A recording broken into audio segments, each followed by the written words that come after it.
Mhm. In terms of you on the court now, how do you, are there any like little mental things that you do with yourself, obviously we saw what Michael Jordan does through the Last Dance documentaries. Do you have any of those things that you'll tell yourself or things that you'll use as motivation? Do you have anything like that? Um, Honestly, bro, when people start talking shit, that's my favorite thing, like Really? ever. Like when people start talking noise to me, or I hear the crowd or other teams, that gets me in the zone.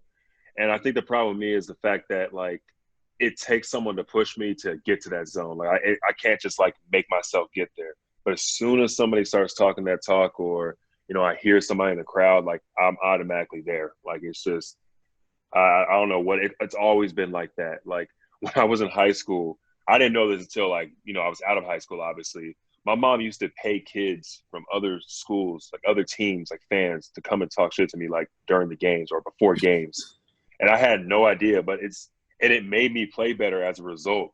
And that's the kind of like we haven't gotten to my family dynamic yet, but like my mother is a very very competitive woman, and like that's where I get a lot of my drive from in a sense. But she'll do whatever it takes to win, and that's a perfect example of it right there. I've never heard of something like that before. That's a real thing. That is insane.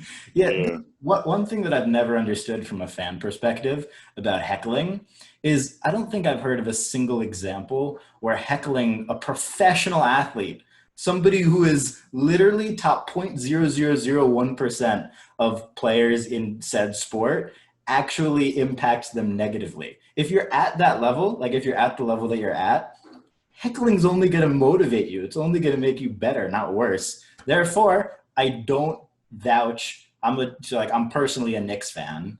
Hmm. Haven't had much success in the last 45 years. But that aside, I don't understand Knicks fans heckling players from other teams because it's only, like you said, it's only going to motivate them to do better. Right. I think that's just a result of fans projecting their own insecurities on other players. The fact that like my dad's a Knicks fans too, so it's the same thing. Like their team, he knows the team's not that good, but you know if I can get in this other player's head, or if I can say this, or there's other people around me say something to make myself feel better or make myself look cool, you're gonna go for it. But that's not like you said. Like it does the adverse effect. Like it hypes us up more than anything. Now, what do you think the difference? Like, obviously, a comment from some random Joe Schmo in the crowd is different than like LeBron saying something to you.